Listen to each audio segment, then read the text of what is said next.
Good evening. I am the Maven of the Eventide. Welcome to Vampire Reviews, where we are examining how Season 2 of AMC's Anne Rice's Interview with the Vampire adapts the books it's based on. What does the show keep from the books? What does it change? What does it delete entirely? And what does that mean for the story and the characters in this new alternate universe version of the absolute best fictional franchise in the history of the entire world? I may be biased just a bit, but if you are interested in the Vampire Chronicles universe and Anne Rice lore, I am your Maven. You know that thing where they say, like, if you study a thing for 10 minutes a day in X many days, you will become an expert on a thing?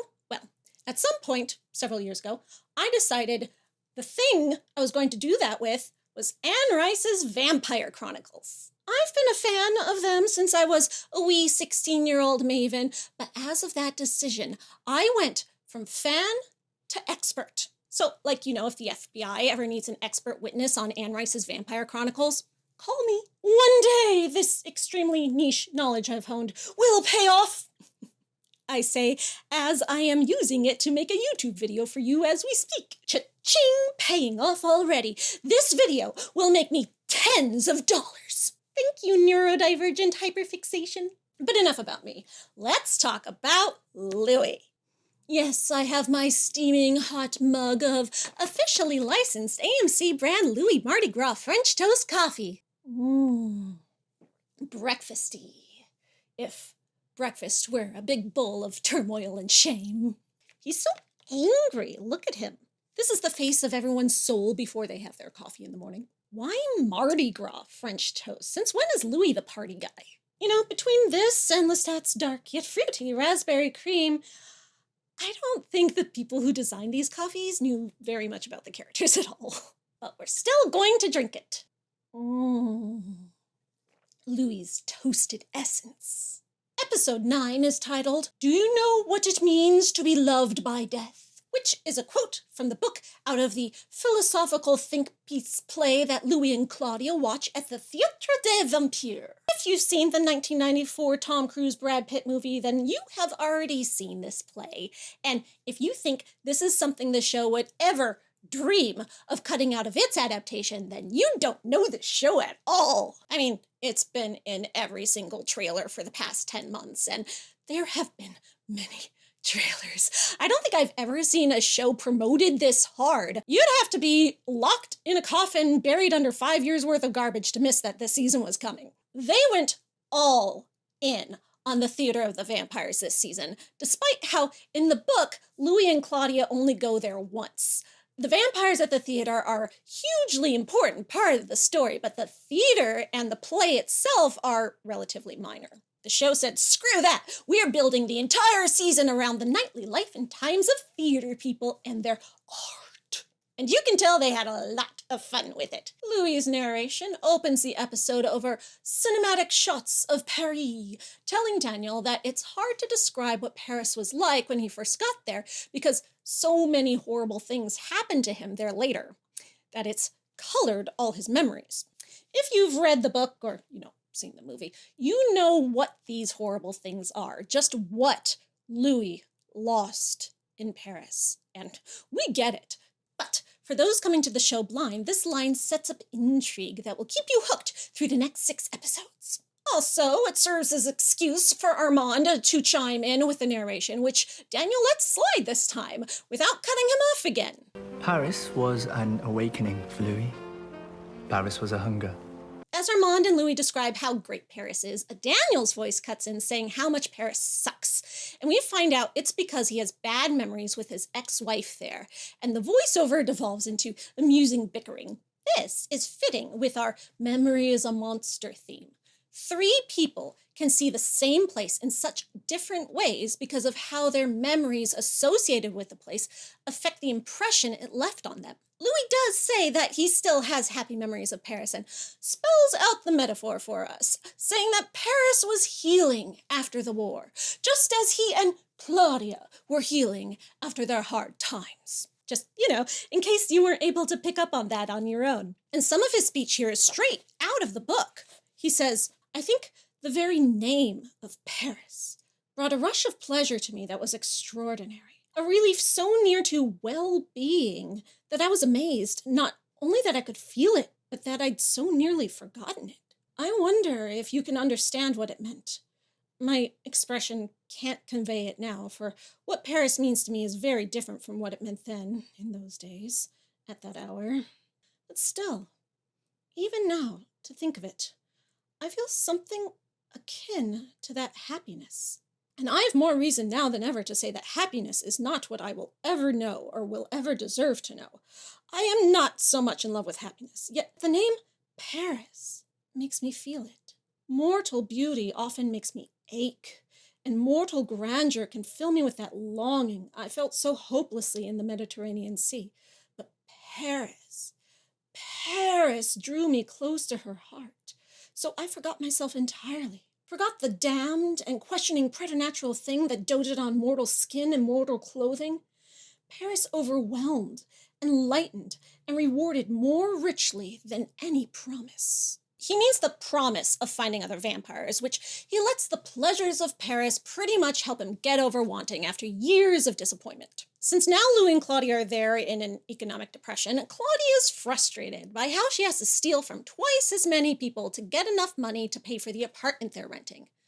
Again, what happened to Louis's millions? That Pharaoh's mountain of money that he made last season? Right, I get why he couldn't access his bank accounts out in Eastern Europe during the war, but now they're in Paris. Getting money wired from his agents in America should be a simple thing. Don't tell me he spent it all. In the books, he goes out of his way to tell us how good he was about investing his money and how well he could increase it. He tells us that Lestat could get money easily. He assumes Lestat stole it or cheated at gambling, but we know that Lestat had a giant fortune left to him by Magnus in his Paris bank accounts. But Lestat didn't know how to invest, how to make the money make more money. This was Louis's area of expertise. His money would never run out, no matter how lavishly he lived. And as we saw in season 1 with their decade of squatting and squalor, he wasn't exactly blowing through it. Claudia shouldn't need to be picking pockets now for anything other than, funsies. Permanent teenage kleptomania phase for this girl. If the show wanted to make their financial insecurity a plot point or something that informs the development of their characters, I could see why they would make a change like this. They could say Louis's money just ran out, but it never actually impacts their lifestyle. He tells us that they pass themselves off in Paris as foolishly spendthrift moneyed Americans, so small nitpicky details, right? But, since we are looking at what the show decided to change from the books and why and what it means for those new versions of the characters, I'm seeing that this change ultimately goes nowhere and means nothing. Anyway, Louis is feeling much more optimistic than Claudia about Paris returning to its former glory, though he takes the time to remind us that he sucks at languages, even French, which he calls his mother tongue.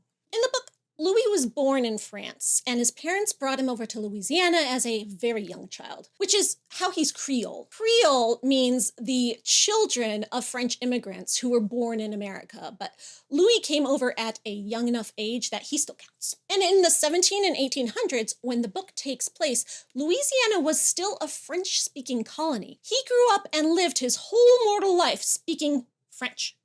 English was a second language he didn't learn until many years later after being a vampire. All the dialogue in the book between him and Lestat and Claudia in their life in New Orleans is technically in French.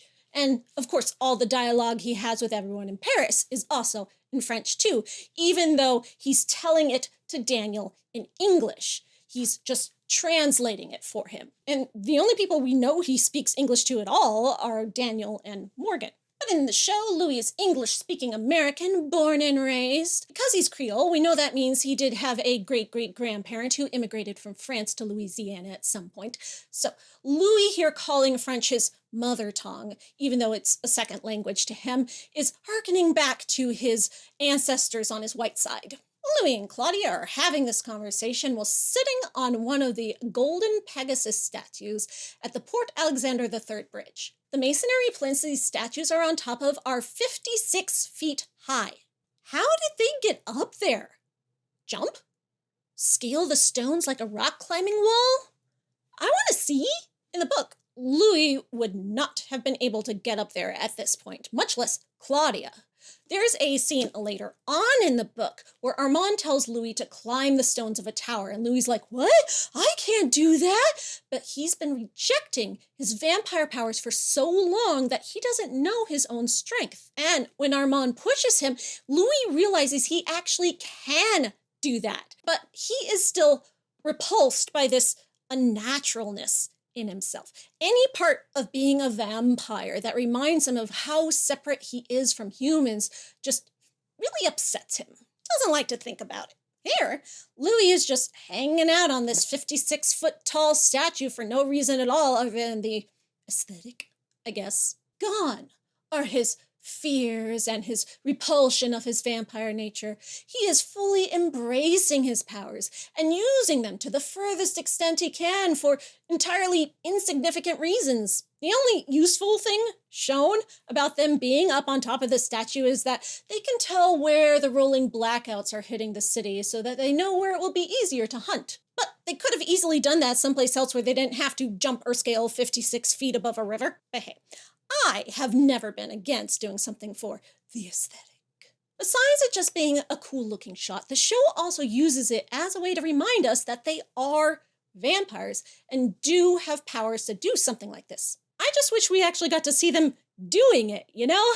The cool thing about their superpowers isn't that they get to be on top of the statue, but seeing how they use the powers to get up there, or even back down afterward. You know, maybe the show didn't have the budget for that, and this is the best they could do.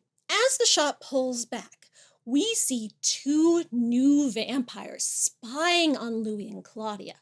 These are Celeste and Estelle, who are named characters from the book and part of the Coven at the Théâtre des Vampires. We see they are dressed smartly in chic Parisian fashion, and Estelle has bright red hair. In the book, the vampires at the theater all dyed their hair black and wore black all the time, living that goth life both on and off stage. Even though they were vampires pretending to be humans, pretending to be vampires, they didn't try to blend in with society. They pretended to be humans who were really into pretending to be vampires. Method actors who never took off the costume. Armand's voiceover tells us that it's vampire etiquette for vampires coming to a new city to introduce themselves to the local coven, and he feels slighted that Louis didn't do this. But of course, Louis had no idea there was a local coven at all. He thinks he and Claudia are the only two vampires in all of Paris for months before eventually meeting one of them, and that only happens when the other wants Louis to notice him. In the books, vampires are generally very secretive and territorial, naturally wary of each other. The theater coven probably would have tried to drive Louis and Claudia out of their city as soon as they knew they were there, but they were wary because they didn't know the extent of their powers and what they might be up against, so they played it safe, waiting for Louis and Claudia to leave until they realized that wasn't happening and finally introduced themselves. Armand insists that Louis is lying to Daniel about not knowing there were other vampires in Paris because there was a theater right there called the Theater of the Vampires, and he doesn't see how Louis possibly couldn't have figured it out. In the book, the whole point of the Theater of the Vampires was that people didn't figure it out. The theater front was doing its job right, and that's just how Armand wanted it. Seeing now in this version that he not only wanted the opposite instead, but also felt slighted for not getting it is another interesting change to his character. Louis explains that he was too busy being amazed at how less racist Paris was to even think about other vampires. When Daniel is skeptical, Louis points out that there was no segregation and his skin didn't attract instant aggression like it did in America. The show changing Louis to a black man had a huge impact on his storyline and character in America, changing his story significantly from the book. But now that he's in more tolerant and progressive Paris, that aspect of his life is much more in the background, and so his story now is able to stick much closer to the books without his blackness changing things, and we'll be seeing a lot less deviation and new plot lines in this season than we did in season 1. When Daniel asks them, "Are you two going to finish each other's sentences for the whole session?" Louis says, "We've been together 77 years, Daniel," and Armand jumps in to smugly point out that it's 47 more years than Louis was ever with Lestat. This line had me cracking up. Such a desperately clingy Armand-y thing to say. Yes, give me his insecurities and long-suffering angst with Lestat. I could watch 8 seasons of that dynamic alone. Daniel is still skeptical that Louis and Armand's loving couple act is for real, but we don't have any indication yet what might be really going on with them or what he suspects it is. He's just snarky about it, leaving the two of them quietly frustrated. Louis tells us that he and Claudia got a modest apartment where they could live inconspicuously. Good, smart choice for vampires, but that's not how it was in the book. Here, Claudia insists that they get the finest suite at the grandest hotel in the city. Living in a hotel is handy because no one notices when they come and go at night, and they live the most lavish lifestyle possible. She spends Louis's money on countless gowns and decor and mountains of flowers constantly surrounding her. She's really big into the flowers. You'll notice that in a lot of Anne Rice's books, actually. Flowers. Cut flowers, flowering bushes, flowering gardens. Big deal. Lots of flowers. It's extremely important to Claudia in the book that she feels like she has control over her world at this point. The ability to make her home an environment just the way she likes it. Louis gives her everything she wants, but she's still frustrated that she has to order it all through him, wishing she could just buy everything herself. Louis doesn't mind because he says, "We were alive again. We were in love. And so euphoric was I after those hopeless nights of wandering in Eastern Europe that I yielded completely." In this beautiful, flower-filled little world Claudia creates for them, he can forget all the darkness that constantly haunts him. Darkness did not exist, he says. Vampires did not exist. Although Louis and Claudia live a much more modest lifestyle in the show, and Claudia doesn't seem to have that need for control over her environment here, the result has the same effect on Louis. And so, even though Armand says he's lying, I believe Louis when he says he was too caught up in his new Paris life to even think there might be other vampires around. You can read his mind, Armand. How do you not know this? Armand tells us that he and his coven were constantly cleaning up the bodies Louis and Claudia dumped in the sewers. This isn't a thing in the book at all. Louis and Claudia are experts at disposing of their kills, and no one would ever have to clean up after them. But they were in Paris in the 1870s and not the 1940s, so getting away with murder would have been much easier for them back then, and this changed the story. I guess makes sense with the updated time frame, even if it makes Louis and Claudia look like inept vampires. They're very excellent vampires, okay? In Dubai, Louis and Armand bicker about whose fault it was that they didn't meet sooner. Armand just can't accept that Louis couldn't know about the theater of the vampires or that real vampires work there. Louis explains it by saying that he was adamantly avoiding theater after Lestat spent 30 years dragging him to all these plays and operas that he hated so much. Big character change there. In the book, Louis loves all forms of art, music, theater, opera, everything. He enjoyed going to the theater with Lestat in their life together. Talks about how there were times that they actually got along.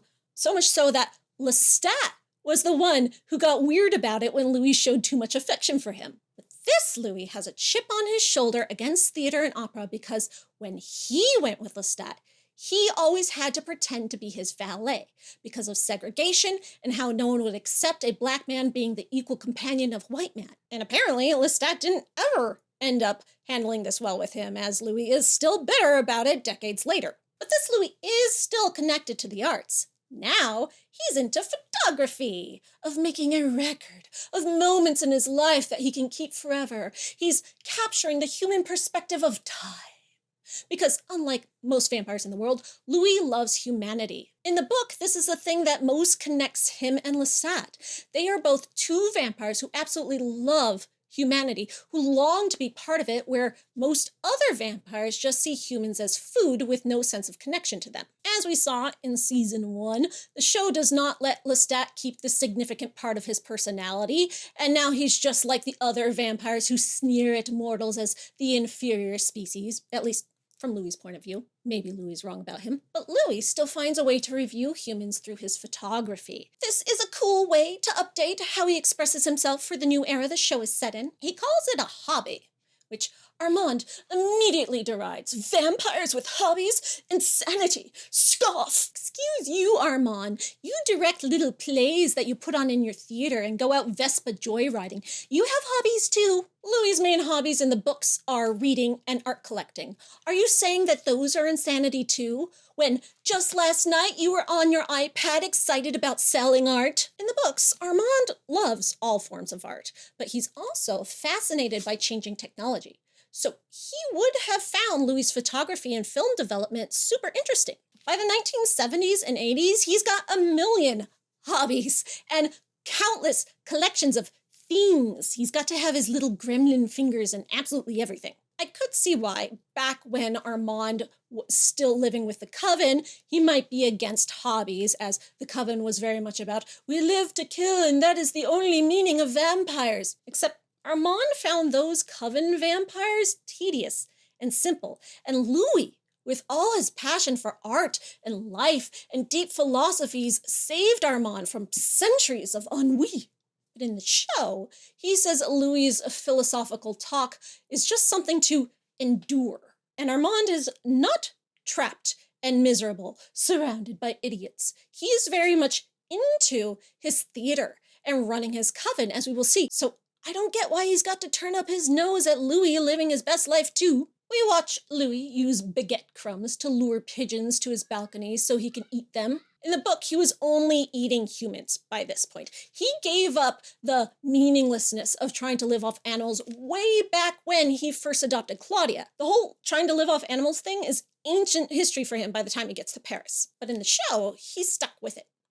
I guess to make the audience like him more, or see how he's different from the other vampires, since it's not using the other aspects of his personality that would show that difference. While he's feasting on French squab, Armand describes more how his Coven was stalking Louis, and the conclusion that he and Claudia were just dull and plain, just like they expected Americans to be. As Louis says, rude in the book. The Paris vampires found Louis and Claudia fascinating.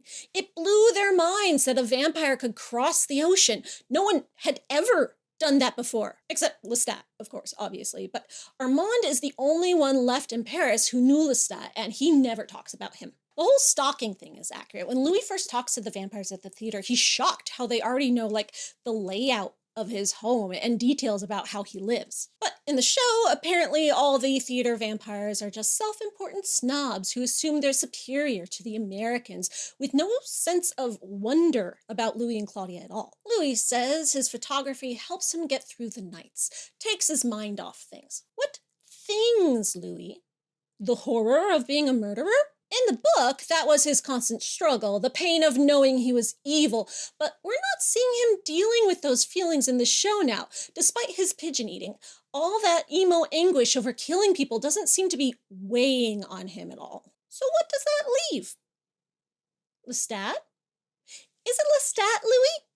Is Lestat things? Well, considering we haven't seen any sign of his hallucination dreamstat in the montage of his 5 months in Paris so far, it seems to be working, much to my sadness. While he's smoking at a cafe, like I said in season 1, vampires in the books don't and can't smoke at all. They could pretend to do it, to trick people if they needed to, hypnotize a human into thinking they're actually inhaling, but it would be repulsive to them. In the show, Louis seems to need the nicotine for reasons beyond the aesthetic.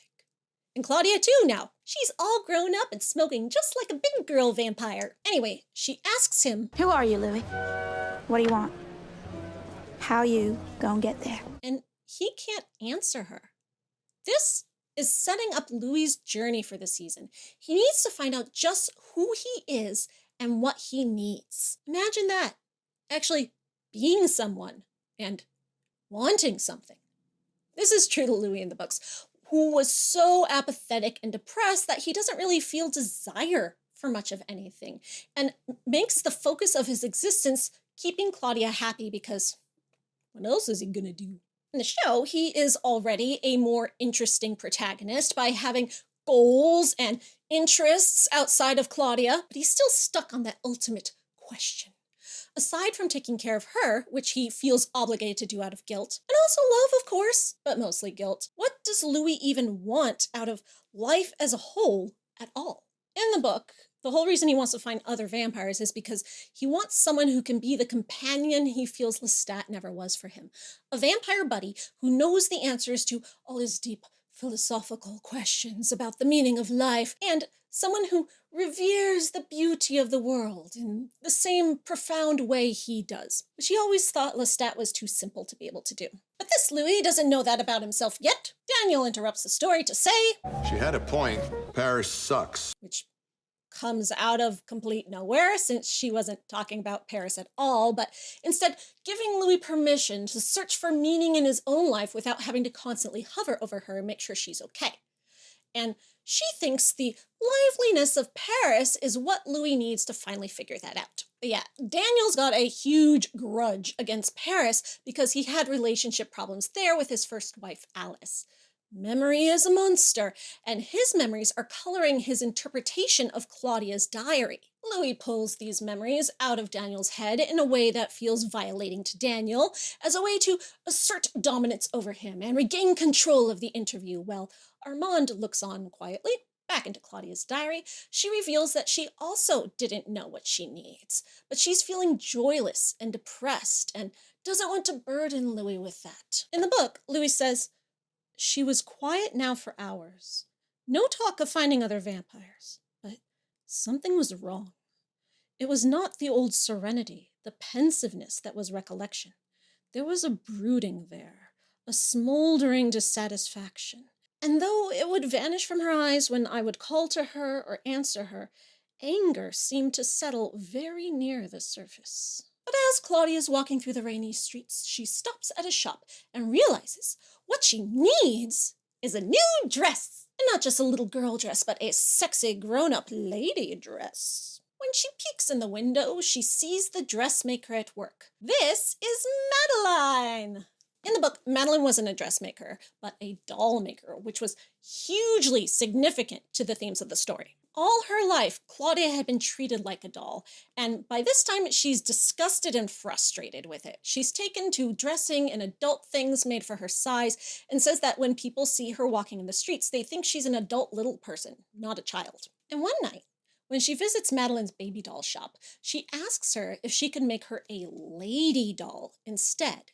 And when she does, Claudia's mind is blown. A lady doll? Claudia's discovered Barbies. This is huge for her, because the idea that she is a doll but could also be a grown-up lady is exactly what she needs. And that this lonely woman was brilliant enough to give her something that could make her happy, even for a little bit, makes Claudia feel attached to her, which makes Louis secretly jealous. All he wants is to make Claudia happy, but there's nothing he can do to succeed at that. But anyway, as this Claudia is a teenager, not a little child, she's not compared to a doll or treated like one, so she needs something else to become a symbol to her that she might be able to find happiness as both an eternal youth and the adult lady she is inside. Which in this case is a pink silk dress. And the shop owner across the street warns Claudia to stay away from Madeline because she's a Nazi. He does the Hail Hitler salute. It only makes Claudia want to go inside the shop and meet her, one monstrous outcast to another. Instead of immediately being fond of her and making her anything she wants like in the book, this Madeline is hostile, insulting Claudia repeatedly and tries to turn her away. She tells her that the dress won't fit her because her breasts are too small, but Claudia throws a wad of money at her and demands that she alter the dress to fit her body. And since Madeline's not getting much business since everyone keeps accusing her of being a Nazi, she reluctantly agrees. If you've read the book or seen the trailers, you know that Claudia eventually chooses Madeline as a companion to take Louis' place so that Louis can be free to be with Armand and not have to stress about taking care of Claudia anymore. So it seems that the show is going for hate at first sight, hostile to loving sort of dynamic with them here, instead of the insta-love Madeline felt for Claudia in the book because her vampire nature was so alluring and she reminded Madeline of the little daughter she'd lost. This Madeline doesn't even seem to have ever had a daughter at all, and the vampire allure is very much downplayed in the show, so she has no reason to be drawn to Claudia yet on her end. And Claudia? All she wants is a dress that will make her feel mature and empowered. Not a new mom. Yet.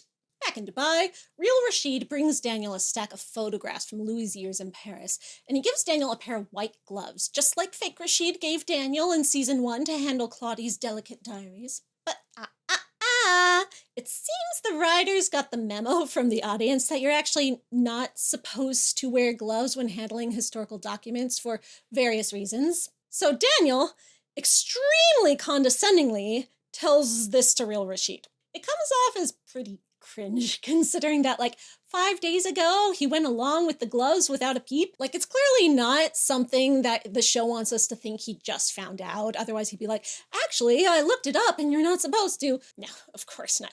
He has to be a huge asshole about it to show that he's so much smarter than everyone else.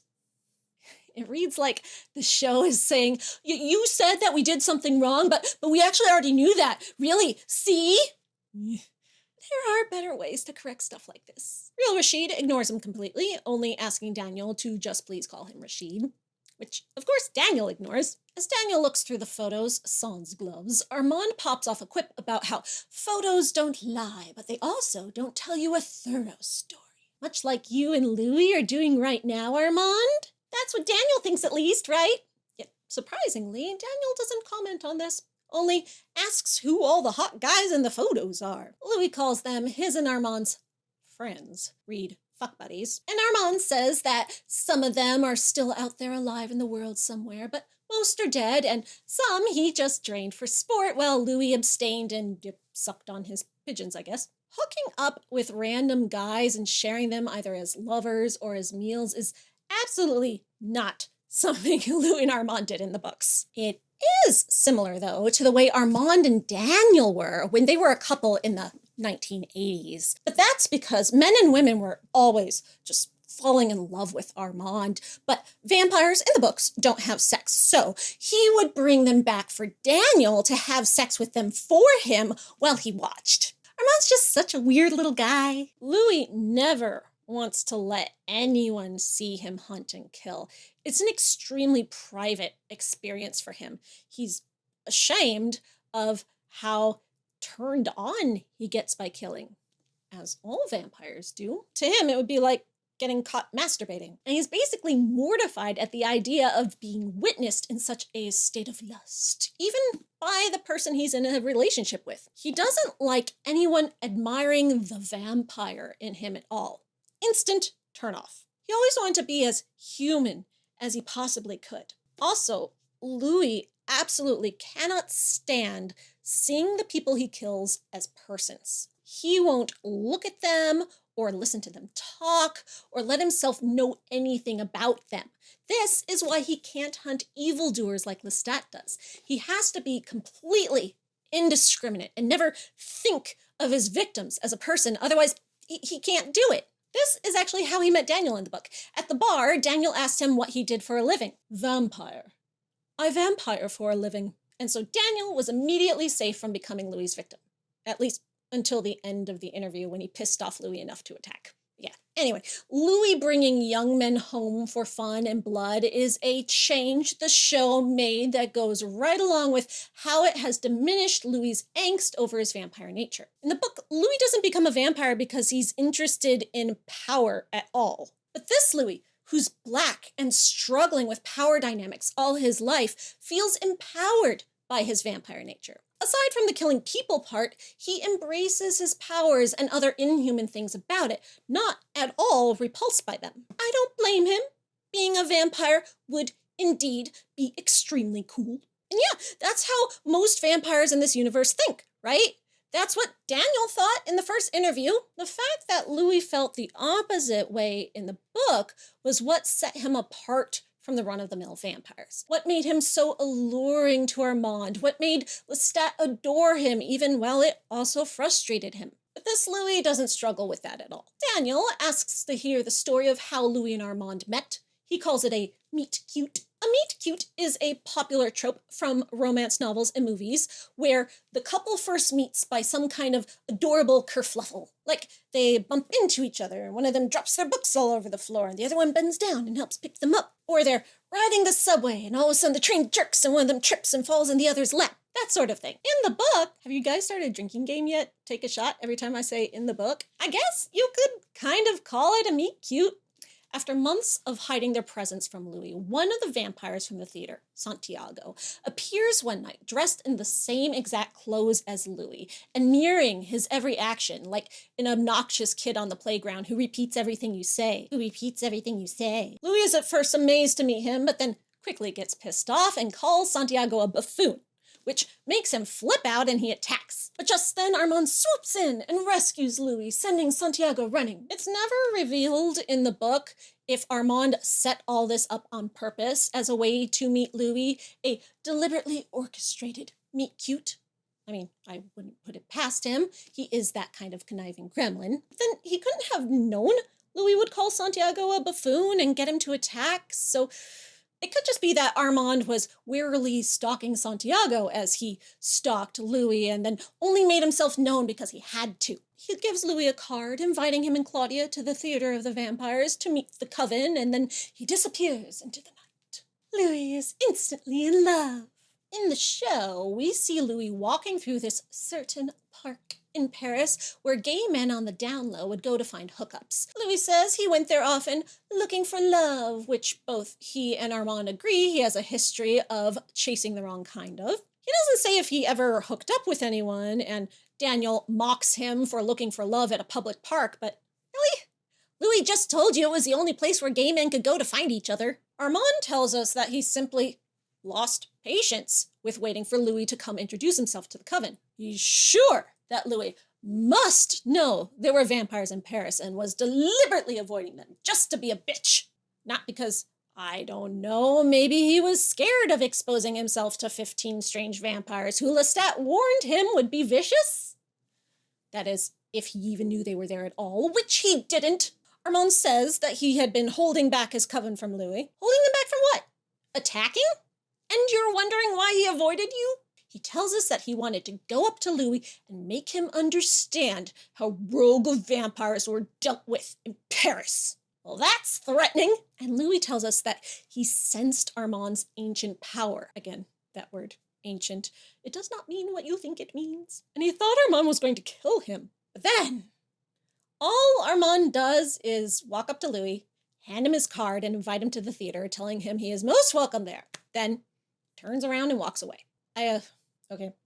One, that is not a meet cute. That is just a meet. And two, showing Louis how rogue vampires are dealt with in Paris is with kindness and welcoming invitation, I guess? Haha, you thought he was going to be scary? Sure had you fooled. Hey, these Paris vampires are pretty great. The first thing Armand ever said to Louis was, "I will not harm you." And in Dubai, he softly takes Louis's hand and says, And I never have. That is extremely debatable, in the book at least, but either he's being highly selective about his meaning of the word harm, or it's going to turn out that the show will change a lot of what Armand does later in the story. Interesting. The address for the theater on the card is a building 1 minute walk away from the original address of the Grand Guignol Theater, which the production designers say their version of the Théâtre des Vampires was based on. I already told you all about the Grand Guignol in this video, if you need a reminder. My guess why they chose this address back here instead of the one on the corner is because the location in Prague they used for the theater was at the end of a sort of alley like this too. Gotta keep it realistic. Seriously, did they think anyone was going to look up this address and compare? Besides me, obviously. I have a problem. We know this. When Louis and Claudia go to the theater, Claudia is wearing the pink dress, looking every bit the adult. This is kind of a problem with television. It makes sense why it happens so often that adults are cast to play teenagers. There's labor laws and, skill that gets better over time. But if there's an adult playing a kid who wants to look like an adult, you just end up back with an adult on the screen. It's the same problem you run into with humans playing vampires. In the books, vampires are very inhuman looking. Their skin is like plasticky, and they could never pass for human in bright lighting. But if they stick to the shadows and do their best to move and act like humans, they can blend in and use the fake humanity to get victims to let their guard down so they can attack. But in a show like this, if you had these human actors playing vampires who are trying their hardest to look human, hiding their glassy fingernails and piercing eyes, you just end up with humans on screen. So that's why the show has added in all the blood splashed over everywhere. In the books, they never spill a single drop of blood if they can help it, but you have to put something on the screen to remind the audience that they're vampires. So we get tons of blood, and the vampires never bother to hide their fingernails and eyes. Have you noticed my manicure? Now that Claudia here can pass easily as an adult in her lady dress, her struggle is no longer about feeling trapped and limited in her child body. She still has her dysmorphia, but it's not a reason why she needs Louis to take care of her or anything else. So she needs a new struggle for her plot this season, a new need that must be fulfilled. And what she has now is a longing to belong. As vampires are the perpetual outsiders, she is always on the outskirts of society, never part of anything. Louis is just fine with this, introvert that he is, but this new version of Claudia needs a sense of community in her life now. And she finds just what she's looking for at the Theater des Vampires. The ticket taker is a vampire dressed up even more like a vampire with white face makeup and big fake fangs. From the wrinkled expression on his face, Louis is very put off by this, but Claudia is smiling, enjoying herself already. Everyone there is speaking English, and Armand explains that because the theater had been around so long, Parisians were bored of it, so they mostly played to tourists and foreign soldiers, and therefore most of their shows were in English, not French. Instead of doing what the movie did, where it had the actors all speaking English, even though the characters were technically speaking French, a translated movie, just like Louis' story is to Daniel, the show is not here to suspend disbelief like that and comes up with reasons at every turn for why people in France would be speaking English. Like when Claudia was buying the dress, she spoke French with such an ugly, flat American accent, when usually her accents are much better, that it made Madeline switch to English to talk to her. And now here, at the theater, Armand forces his entire coven to speak English constantly, even off stage, chastising them if they ever speak French because he wants them to appeal to the tourists. So, method. Someone's been studying Strasbourg. This theater is run and operated entirely by vampires, but in the book, the vampires only served as performers. All the front of housework was done by their loyal human slaves. Louis is surprised by this because Lestat never trusted human slaves, but it seems the vampires in the show are in Lestat's camp now, as no humans at all are involved with them. Inside, the theater is small and shabby, which, besides being inspired by the Grand Guignol, fits with the theater in the book. The theater began in the 1700s as Renaud's House of Thespians, a rickety wooden rat-trap boulevard theater seating no more than 300 and playing to the poor who couldn't afford the grand theater houses. This is the theater where Lestat got his start as an actor in Paris when he was a young mortal. And then after he becomes a vampire, he buys the theater from Renaud with the treasure that Magnus left him and sends all the human actors and staff off to work in better places. Lestat then gives the theater to the few vampires who are left that Armand didn't manage to slaughter after Lestat ruined his satanic cult. These vampires had been living in an underground cult for so long that they don't know how to enter society now that they're free. So Lestat tells them they can earn money and study humanity by using their vampire powers on stage to be jugglers and acrobats and comedians where they can hide their vampire skin under grease paint and clown makeup. This way, they can observe mortals and learn everything they need about the modern world. But He warns them never to kill in the theater, never to bring victims there so that they can keep their hiding place safe. But then Lestat's boyfriend, Nicky, who he reluctantly had to make into a vampire to save his life, but he turned out wrong and was catatonic for a while, suddenly snaps out of it and comes up with the diabolical idea of making it the Théâtre des Vampires, where he can make a splendid mockery of the humans who come to see them perform. Lestat thinks this is entirely petty, with no splendor and nothing sublime to it. He is very much against the theater being used this way, but Nicky demands it, all while piling insults and vitriol upon him. So Lestat realizes he guesses they're broken up now, and he walks away and leaves Nicky and the other vampires to do what they want with the theater. Later on, when Armand is lost and lonely and Lestat refuses to let him become his companion, he tells Armand to go join the theater because they will need a leader. So Armand sadly slumps to go back to the Coven leader life and stays at the shabby little rat-trap theater for 100 years, waiting for Lestat to come back to him. The AMC Instagram shared some really cool close-up shots of the theater, and you can see more of the Grand Guignol influence here. The concessions tray has condoms on it, which was a thing back then because people would get so turned on by the violence and taboo subjects of the Grand Guignol plays, but they would buy the condoms to take home with them for after the performance. Louis describes how some people in the audience are superfan regulars, cosplaying as the vampires, and basically there for their Rocky Horror Picture Show shadowcast. And Armand says that everyone in the audience was cattle for their nightly Sabbaths. Okay, so I guess he is back to the ritualistic cult ways.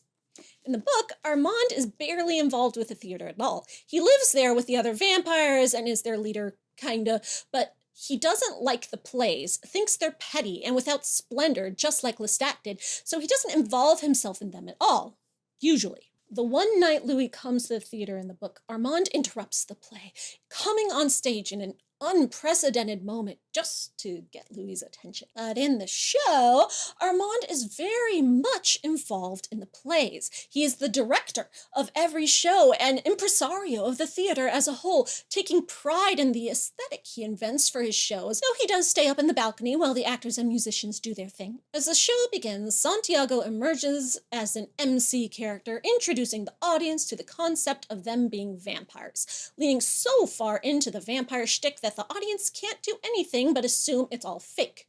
Even though he can fly, he hooks himself up to a very obvious rope to make it look like that's what's hoisting him over the crowd. Santiago could not fly in the book.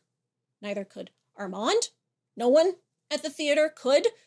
Neither could Lestat at this stage in his life, like I mentioned last season. Louis never meets a vampire who could fly until Queen of the Damned in the 1980s. Ben Daniels as Santiago steals the entire episode with an amazingly dark and twisted, super campy monologue that nothing else will ever measure up to. Yeah, you can all go home now. Similar to what the show did with Daniel, Santiago is aged up from the beautiful young man he was in the book, and he also now has bleached platinum hair. They say that the actor was very excited to learn that, yes, peroxide bleach definitely was a thing by 1946, and they said that the show specifically wanted Santiago to be several stages blonder than Lestat. Like I said, in the book, his hair was black, either naturally like Louis or dyed black like the other vampires, but now it's the blonder the hair, the darker the vampire. So you get it now? By that I mean, good evening. He stole my catchphrase! The reason why I start every video with good evening is because it's such a classic vampire thing to say. Seriously, watch any vampire movie. They all say good evening at one point or another. One of these days, I'm going to make a vampire good evening supercut video. It hadn't become a trope by 1946 yet, though. Bela Lugosi's Dracula being the only one to have popularly said it so far. But apparently, Santiago has single-handedly made fetch happen as the groupies in the audience say it right along with him as if it's the most cliché thing a vampire's ever vampired. During his monologue, Santiago presses a kiss to Armand, which he seems to begrudgingly tolerate, but it's enough to make Louis feel jealous already. In the book, he feels this after the show, when Armand takes him down to meet the Coven in person. Several women vampires had gathered around Armand, and I felt tumult of feeling as I saw them put their arms around his waist, and what appalled me as I watched was not their exquisite form, their delicate features and graceful hands made as hard as glass by vampire nature, or their bewitching eyes which fixed on me now in sudden silence. What appalled me was my own fierce jealousy. I was afraid when I saw them so close to him, afraid when he turned and kissed them each, and as he brought them near to me now, I was unsure and confused. Oh yeah, Louis wants him bad. Santiago tells the audience that their jobs as vampires is to laugh alongside humans' misery. He insults them as repugnant, appalling, disgusting, really playing up the humans are the inferior species vampire cliche, very much in line with how Nicky viewed humans when he came up with the whole idea for the theater, the way that Lestat found petty and unsublime. Santiago tells the audience that everything they're about to see on stage is real, which is a lie, as almost all of the short plays they put on are just a combination of acting and projections, until the last one. The show hired an existing British theater company, 1927, to collaborate on designing the plays for the Theater of the Vampires. The old-timey projections are 1927 stock and trade style, and two of the minds behind the magic play the vampires Celeste and Estelle in the show. The two female members of the Coven who are actors. The other woman in the Coven, Egle, made up for the show, is the front-of-house girl. Only 3 women vampires in this Coven? In the book, Louis said there were several. Come on! Any one of these guys at the theater could have been cast as a woman instead. Armand takes full credit for the coolness of the animations and projections, which Louis calls wondrous. But he also calls the plays weird, and criticizes them for their meaningless violence as we see a vampire with a hose spray down the audience with fake blood. In Dubai, Armand is still proud of his plays, defending them as deep and meaningful because life is violent. But Louis is not into it, repulsed by the silly vampire shenanigans. And this is similar to how he feels in the book, though he says Claudia was quietly enwrapped and even gives a tiny little laugh at one point. Though, for the most part, she keeps herself very calm and still, betraying nothing of her thoughts or feelings for the other vampires to pick up on. It's not until after they leave the theater and are safely alone that she tells Louis that she does not like them. She despises them, in fact. In the show, Claudia is holding nothing back, but instead of despising it, she's loving every minute of the play, absolutely delighted. Louis doesn't get it, but he likes that she's happy for once. The final play of the evening, the one that Armand says is the only one that matters, is called The Woodcutter, where Santiago plays the Grim Reaper, coming to claim souls. But then the play is interrupted by a terrified mortal woman running on stage, screaming to the audience that they're all real vampires. Of course, this is all carefully planned by the vampires, but the audience is left to wonder. In the book, this is the only play they do, and there's no indication that it's any kind of regular event for a human to be forced on stage. I read it more as like a special occasion thing because Louis and Claudia are in attendance. The play isn't really scripted in the book, it's more like improv theater, so you know anything could happen any night. In the show, Armand says they do this with a new human every single night, that this is how the vampires of the theater are able to feed regularly in plain sight. Though one victim for 14 vampires isn't anywhere close to enough. So really, it's just an excuse to cruelly torture people in front of an audience. Founder of the theater, Nicolas Lefont, would be so proud. And Lestat would be just as disgusted as Louis here is. They really are the only 2 vampires in the world who cherish and understand the value of humanity. At least, until the later books when we start meeting all the other guys. There are more good vampires out there. Really, you just have to get to the sequels. And this is where our title drop comes in. Do you know what it means to be loved by death? Santiago, as the Grim Reaper, is death himself, loving this victim on stage by consuming her. And almost all of his whole speech is taken straight out of the book. We are conscious death. The show has given the victim a name, Anika Ruman, and some backstory, fleshing out her character nicely. But the biggest change here is that when Santiago asks if she would trade places with someone in the audience, she says yes. But in the book, she adamantly refuses, saying that's something that she could never do. Here, it's the opposite.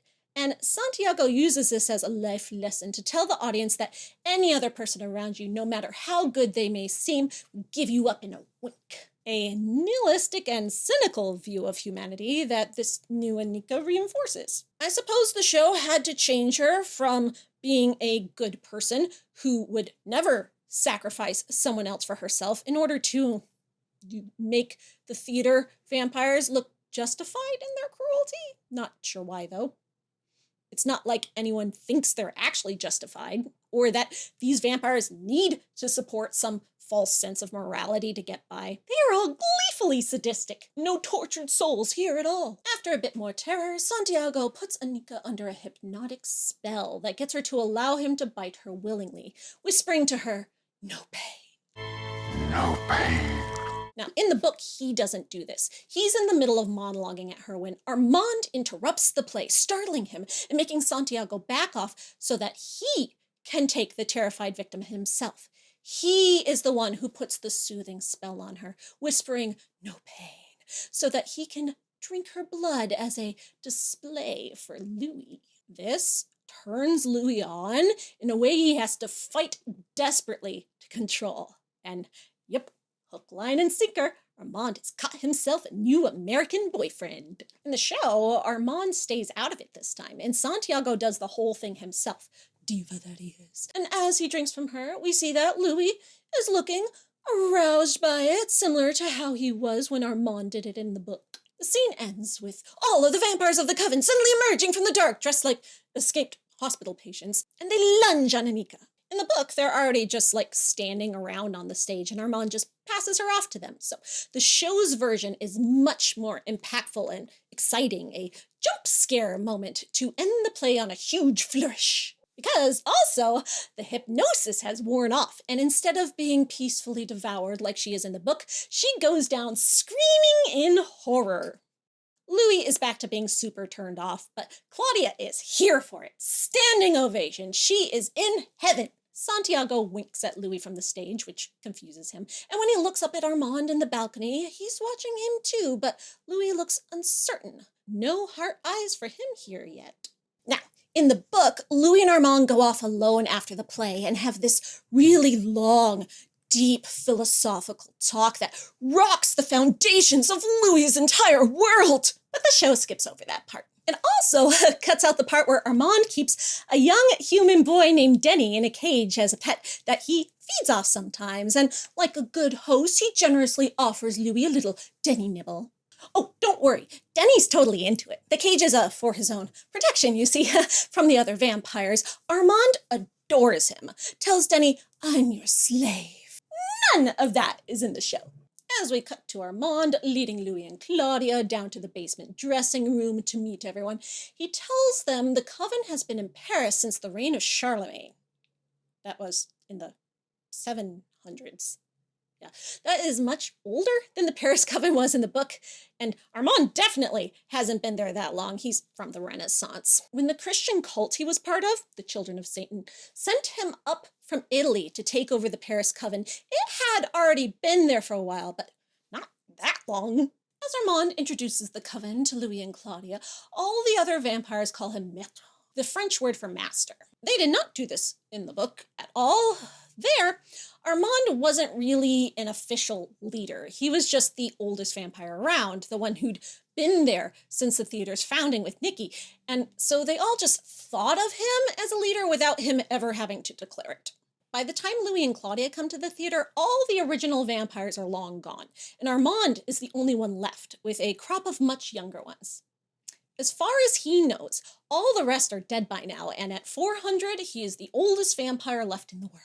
Santiago and the other vampires psych Louis and Claudia out by pretending to be angry they ignored them for 5 months, but then they're like, "Just kidding," and they all rush in to give them hugs and kisses. Armand gives all their names, which is nice. We only get 3 of their names in the book. Most of them only have 1 name, but one exception is the guy who writes all the plays for the theater, who is Samuel Barclay. And with his thick Irish accent, this character is an obvious nod to Irish playwright Samuel Beckett, who was right at the prime of his career during this time. A fun Easter egg for all you theater nerds out there. No, Samuel Beckett has absolutely nothing to do with the Vampire Chronicles. Celeste is not a fan of Claudia's pink dress, asking derisively if all American vampiresses wear pastels. Even though the Coven in the show isn't dyeing their hair black and dressing goth 24/7, they're certainly not a pastel crowd. And this is similar to how Claudia stands out from them in the books with her golden hair and lavender gown. In the book, Celeste and Estelle are absolutely delighted with her, touching and playing with her like a doll, but in the show, Celeste is now acting the mean girl, instantly threatened by another woman. Women, am I right? Santiago slickly asks Louis and Claudia who their maker is, using the excuse of his girlfriend Egle making her star charts. As she starts to say she doesn't need the maker's name, actually, he cuts her off. He's got ulterior motives for wanting to know their maker, and I believe those motives are that he is a busybody. In the book, he instantly is suspicious that Louis and Claudia killed Lestat and tells them the first night he meets them that killing another vampire is the only crime among their kind and is punishable by destruction. When Anne Rice wrote this book, mind reading wasn't a thing in vampire lore yet, except maybe with Armand, but definitely not Santiago or any of the other vampires. But he does hear Louis whisper Lestat's name. He doesn't recognize it, of course. No vampires at the theater by now have ever even heard of Lestat. Not so in the show. There's a big old painting of Lestat hanging on the wall. Claudia spots it and quickly comes up with a cover story saying their maker was Bruce, aka Killer, aka the vampire who raped her in season 1. She uses what info she knows about him to sell the lie and gets them all to stop asking questions by saying that they're really, really sad because Bruce threw himself on the fire right in front of them. Just like Tatiana did last episode. And Lestat told them his maker Magnus did, so apparently it's a thing. Real quick with the good lines there, Claudia. She does something pretty similar in the book. When Santiago tells her what the one crime is, she bursts out laughing, saying, "Oh, is that all? I was afraid it was being born like Venus from the foam and having no maker at all like we do." Smooth. Claudia asks about Lestat's portrait, and Armand says, With us in spirit, always. Our co-founder and the finest actor ever to walk our stage. Lestat de Leon Gall. Okay, wow, whoa, okay, so Lestat was actually part of the Theater of the Vampires? Willingly? He was disgusted by the conceit of it in the book. So much so that's why he finally gave up on ever reconciling with Nikki. Is Armand lying? Who can say? Unlike Louis, who is not here to lie to us, Armand could be up to anything at all, especially back then. Lestat was an actor who walked that stage when he was a mortal, but as soon as he became a vampire, he had to give up his acting career completely. That was his tragedy, that he lost all the things that gave him joy in his mortal life. Maybe Lestat being part of the theater is just a lie Armand tells the theater vampires for some reason. Maybe it's just so that Armand can keep a painting of him hanging around without anyone realizing that it's just because he's still so completely obsessed with this guy 150 years later. But if he's the co-founder, wouldn't that mean that the other co-founder is Nikki? How come Nikki's portrait isn't up there on the wall too, huh? Regardless of whether Lestat being co-founder is true or not, this change does serve to raise the stakes in the show in an exciting way. Now, all the vampires at the theater know who Lestat is, and more, revere him. They're going to be that much more vengeful if they find out Louis and Claudia killed him. Yikes!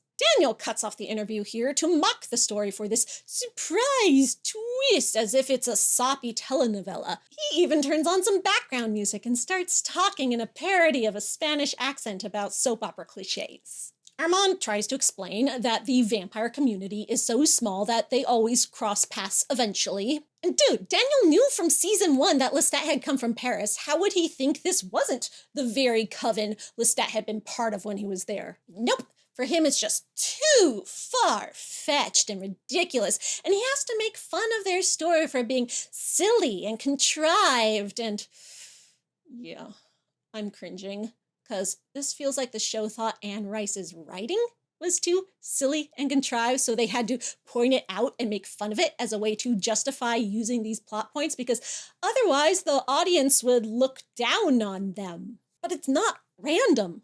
She wrote it this way for a reason. In the book, the whole reason Armand actually approaches Louis and invites him to the theater after hiding from Louis for months is because Lestat has actually come to Paris to find Armand and ask for his help. He wants to drink some of Armand's 400-year-old blood to help heal his wounds from being set on fire so that he can be strong enough to then go out in the world and try to find Louis. He tells Armand all about Louis and Claudia and how they rose up against him and set him on fire, and begs for even just a little of Armand's blood. But Armand's just like, tell me more about this Louis fella.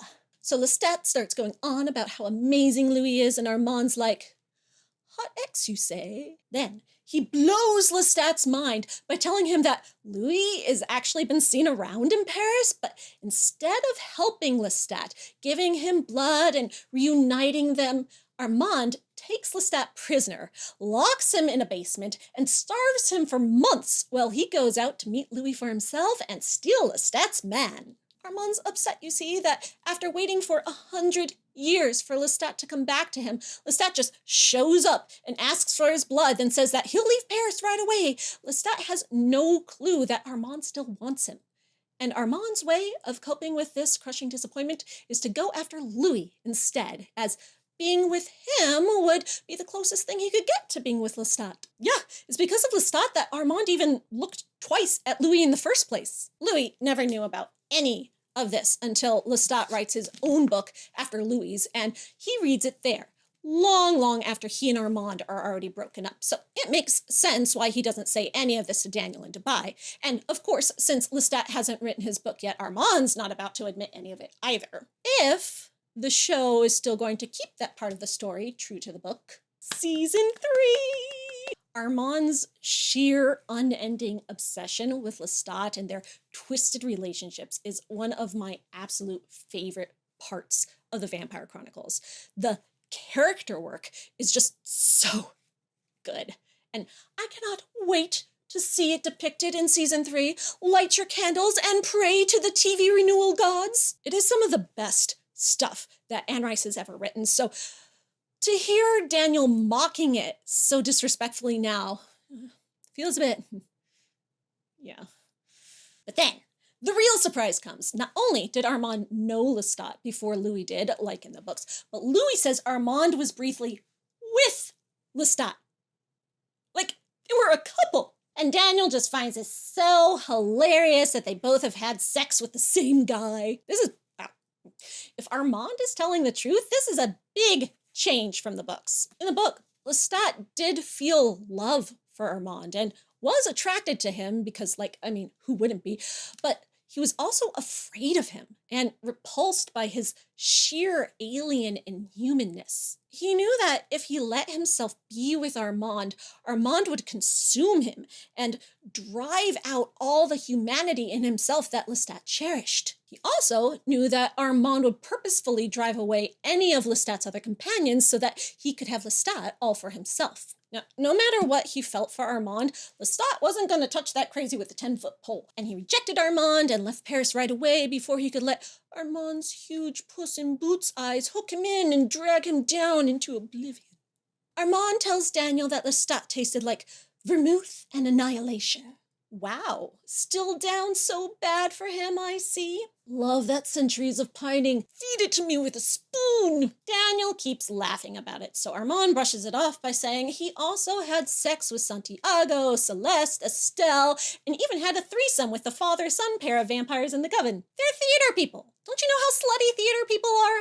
Of course they were all sleeping with each other. Lestat was just another notch on Armand's belt, and Lestat probably slept with all the rest of them too. Sure, Armand.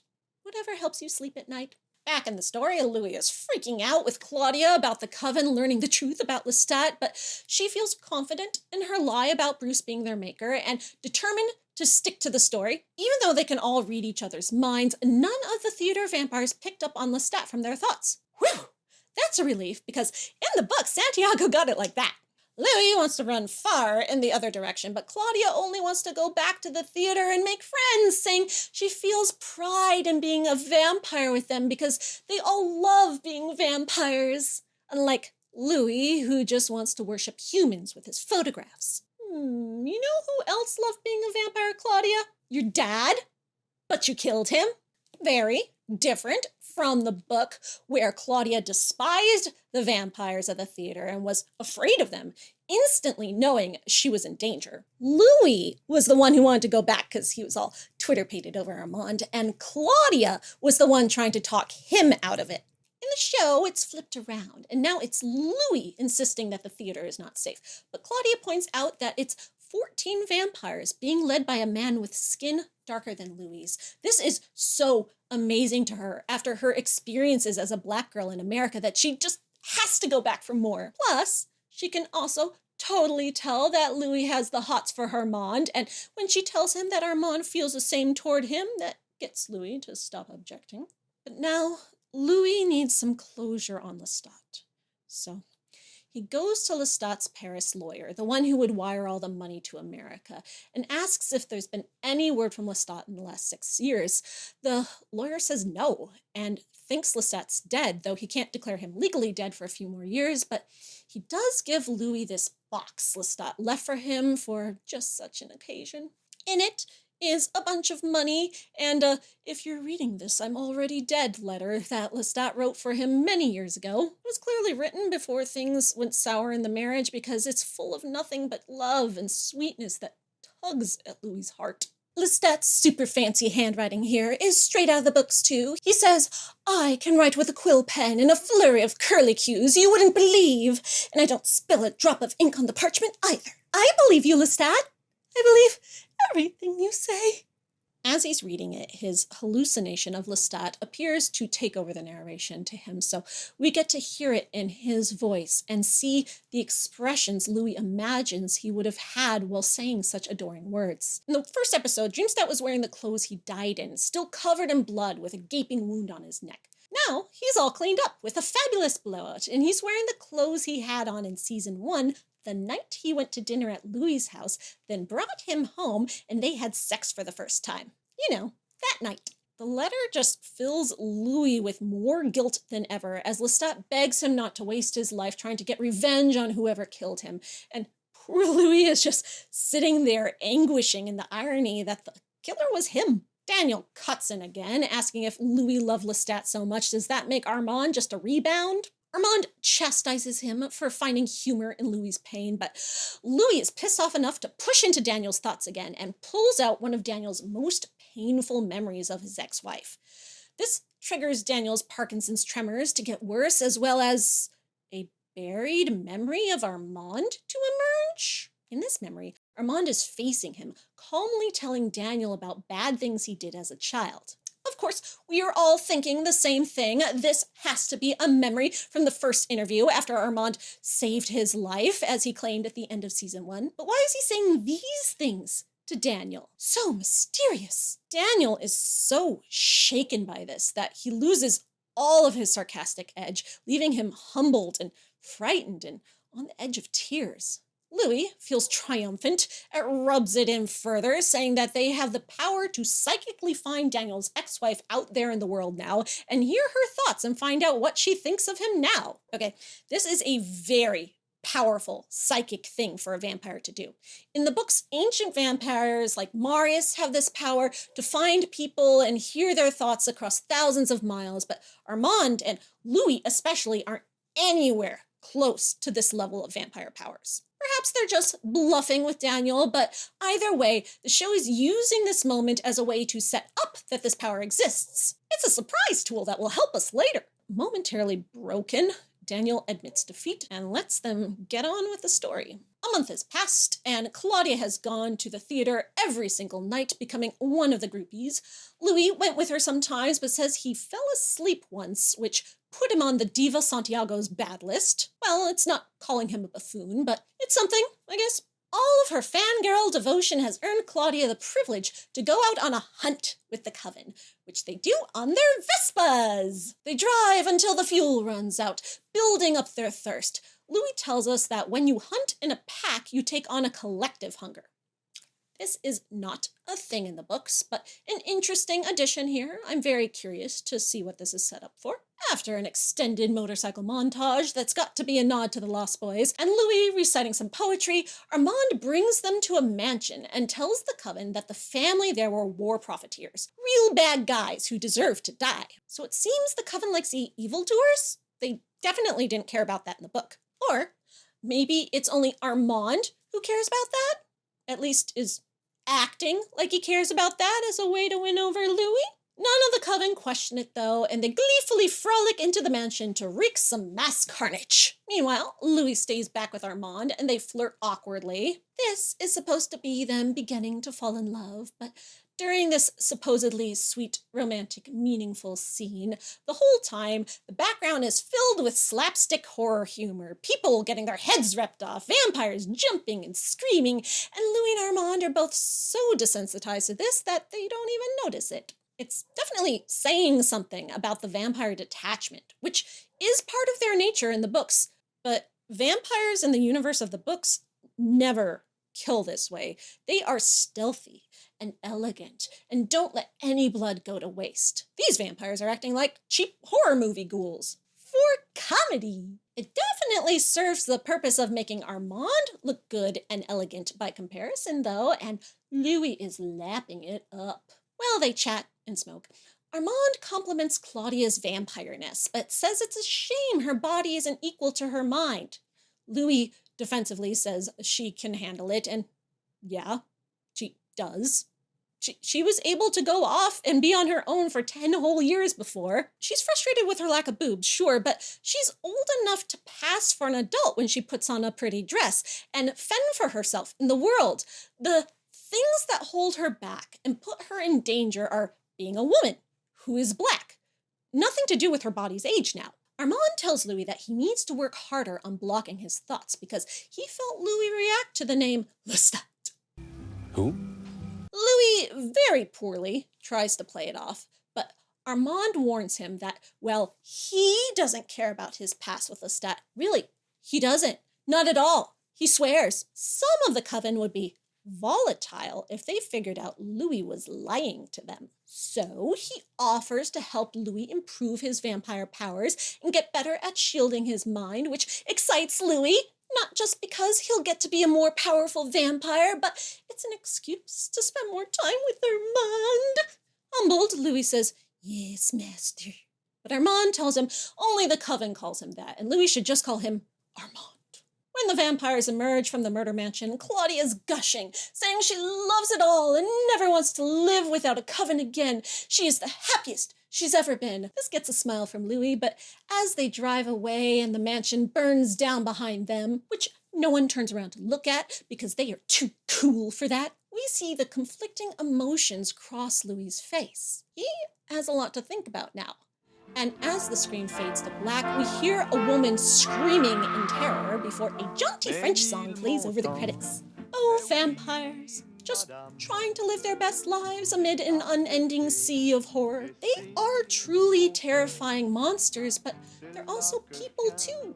People who fall in love and have regrets and want to find meaning in their lives. By the end of this episode, Claudia thinks she's found what she needs. Her lifelong search for a place that can feel like home is finally over. The vampires in this episode are a metaphor for community. Outcasts coming together and forming a found family in a world that sees them as monsters. Claudia feels embraced for who she is with these people who see being a vampire the same way she does. She feels safe and loved with them.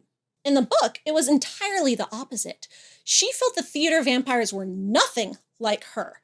And this is when Claudia turns to Madeline for companionship because in her she does find a kindred spirit. But here it's Madeline who? Claudia's got it made at long last. She's found her people. Everything's going to be great from now on. We'll see how that goes for her. I am the Maven of the Eventide, and wow, this video got long. Now that the show's using so much more from the book for these episodes, I've got a lot to go over. But this deviation from the story with Claudia actually liking the theater and wanting to be part of it is opening up opportunities for the show to add in some new original ideas that weren't in the book, as well as flesh out the characters at the theater who were barely in the book at all. And I can't wait to see where they are going with all that. Again, if I tried to talk about everything, we'd be here all night. The script for this video was over 13,000 words. But if you have any questions or thoughts about things in this episode that I didn't touch on, especially how they're connected to the books, leave me comments and we will talk about it together in the comments section. The algorithm loves comments, as you know. As always, this video and all my future videos go up privately for my Patreon patrons before they go public on YouTube. So if you want to catch my next video before it's released publicly, join my Patreon. Become one of us, our own found family of outcasts who don't fit into the rest of the world because we're too obsessed with vampires. Until next week, when we get to talk about episode 3. My favorite episode of the season. 3 was also my favorite of season 1. Something good about 3s. You guys know why though, right? Lestat, I am nothing if not consistent.